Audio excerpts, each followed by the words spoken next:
কি কেমন আছেন সবাই?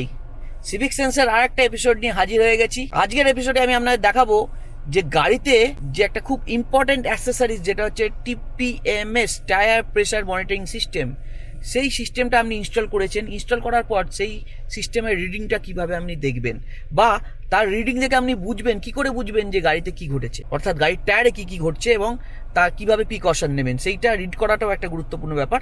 তো সেই ব্যাপারে আজকে একটা ছোট্ট ভিডিও আলোচনা করব। তো দেখুন, টিপিএমএস একটা খুব গুরুত্বপূর্ণ একটা গাড়ির অ্যাক্সেসরিজ। ড্যাশ ক্যামের পর আমার মতে মনে হয় টিপিএমএস সবথেকে গুরুত্বপূর্ণ। এখন অনেক গাড়িতে দেয়, কিন্তু কোনো গাড়িতে যদি বাই স্টক যদি এটা নাও থাকে, কোনো ঘাবড়ানোর কিচ্ছু নেই। 2-2.5 টাকা আপনি বাইরে থেকে আফটার মার্কেট কিনতে পারবেন। স্কাই শপের ব্র্যান্ডের পেয়ে যাবেন, নেক্সট ডিজিটন ব্র্যান্ডের পেয়ে যাবেন, এবং জেকে ট্রেল বলে একটা আছে, এবং বিভিন্ন ব্র্যান্ডের এক্সটার্নাল বা ইন্টারনাল আপনি টিপিএমএস পেয়ে যাবেন। আমি প্রেফার করি এক্সটার্নাল টিপিএমএস, কারণ সেটা খুব ইজিলি খোলা লাগানো যায়। হ্যাঁ, এবং তার ব্যাটারি চেঞ্জ করতে গেলেও আমরা কিন্তু আবার ওই টায়ার ফায়ার খোলার ব্যাপার নেই, মানে টায়ার শপে যেতে হবে না, নিজেই করতে পারবেন। এটা একটা খুব অ্যাডেড অ্যাডভান্টেজ। তো টিপিএমএসের যে মডিউলটা, ডিসপ্লে মডিউলটা থাকে, সেটা কীভাবে রিড করবেন সেটা বলি। আর টিপিএমএস কেন খুব গুরুত্বপূর্ণ, কারণ হাইওয়েতে না, যখন খুব হাই স্পিডে আপনি যাবেন, টায়ারের প্রেশার খুব বাড়তে থাকে, কারণ টেম্পারেচারও বাড়তে থাকে ঘর্ষণের জন্য। তো প্রবল পরিমাণে টেম্পারেচার বাড়তে থাকে, এবং একটা সার্টেন পিরিয়ডের পর যদি সেটাকে কন্ট্রোল না করা হয়, তাহলে কিন্তু টায়ার বাস্টের মতো ঘটনা ঘটে, এবং দুর্ঘটনা, বড় বড় দুর্ঘটনা ঘটেছে, স্পেশালি যমুনা এক্সপ্রেসওয়ে। কারণ যমুনা এক্সপ্রেসওয়ের মতো যে এক্সপ্রেসওয়েগুলো আজকে ইন্ডিয়ায় রয়েছে, সেগুলো খুব ভালো এক্সপ্রেসওয়ে হলেও কংক্রিটের রোড, এবং কংক্রিট জানেন খুব বেশি পরিমাণে হিট অ্যাবজর্ব করে রেডিয়েট করে।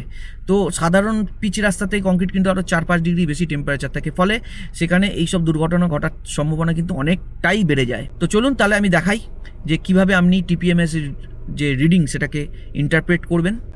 তো এই দেখুন আমার টিপিএমএস, এখানে দেখতে পাচ্ছেন মাঝখানে একটা গাড়ির সিম্বল রয়েছে, আর বাঁ দিক ডান দিকে হোয়াইট এতে লেখা রয়েছে, ঠিক আছে।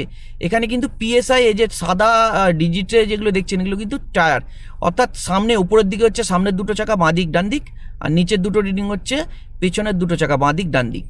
হ্যাঁ, আর তার পাশাপাশি এখানে ইয়েলো যেটা আছে, ইয়েলো রিডিংগুলো কিন্তু ওই চাকারই ভেতরে এয়ারের টেম্পারেচারটাকে রিড করছে। তো মোটামুটি এইটা কীভাবে রিড করবেন আমি বলে দিই।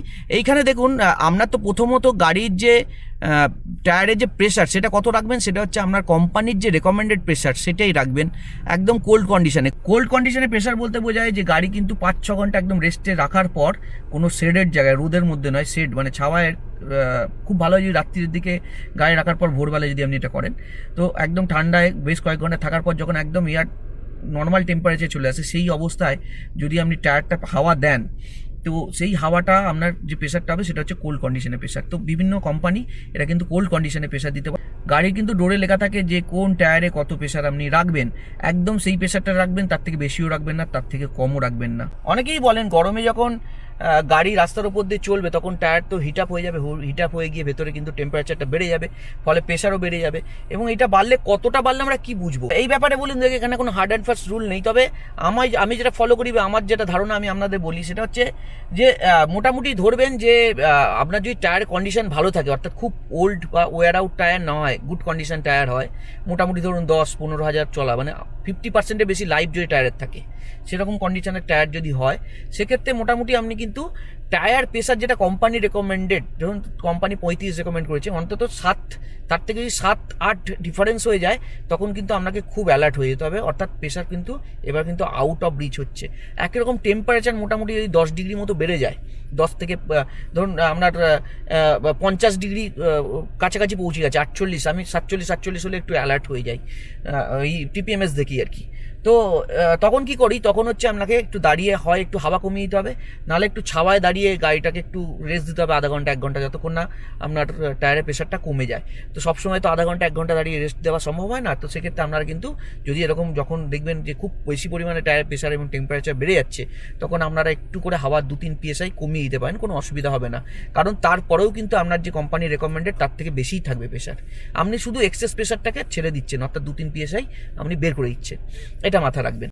তো দেখুন, এই যে রিডিং আছে, এই রিডিংটা একটা মাথায় রাখবেন যে এখানে কিন্তু অ্যালার্ট দেয়, সিস্টেমটা আপনাকে অ্যালার্টও করে। কীভাবে অ্যালার্ট করে, আমরা কিন্তু যখনই খুব র্যাপিডলি প্রেশার কমবে, তখন কিন্তু এই সিস্টেমটা টি টি টি করে অ্যালার্ট করবে। হ্যাঁ, অথবা কোনো টায়ারে আচমকা যদি প্রেশার কমে যায় সেটাও কিন্তু অ্যালার্ট করে। তো এখানে কিভাবে বুঝবেন কি হয়েছে টায়ারে, দেখুন যদি টায়ারে আপনার লিক হয় তাহলে একটা পার্টিকুলার টায়ারে প্রেশারটা কিন্তু দেখবেন ধীরে ধীরে ধীরে ধীরে কমতে থাকছে, কারণ টিউবলেস টায়ারে তো একেবারে হাওয়া বেরোয় না লিক হলে, ধীরে ধীরে বেরোয়। তো সেক্ষেত্রে আপনি কিন্তু দেখবেন ধীরে ধীরে এই রিডিংটা, যে কোনো একটা টায়ার, যে টায়ারটা লিক হবে সেটা কিন্তু ধীরে রিডিং কমতে থাকবে। যদি কোনো একটা টায়ার হঠাৎ করে র্যাপিড যদি কমে যায় তাহলে বুঝতে হবে টায়ারে কিন্তু আপনার কাট হয়েছে, অর্থাৎ কোনো কেটে গেছে এবং খুব মানে দুরন্তভাবে মানে খুব গতিতে আপনার কিন্তু হাওয়া পড়ে যাচ্ছে। এরপর টায়ার বাস্ট হলেও কিন্তু সঙ্গে সঙ্গে আপনার কিন্তু এটা একটু সঙ্গে সঙ্গে একদম টায়ার টি টি টি করে পুরো সেন্সারই আপনার দেখাবেন আর কি, রিডিং পুরো একদম ব্লিঙ্ক করতে শুরু করবে। তো এইভাবে মোটামুটি আপনি রিডিং করতে পারবেন যে কতটা ফাস্ট আপনার যে রিডিংটা আউট হচ্ছে।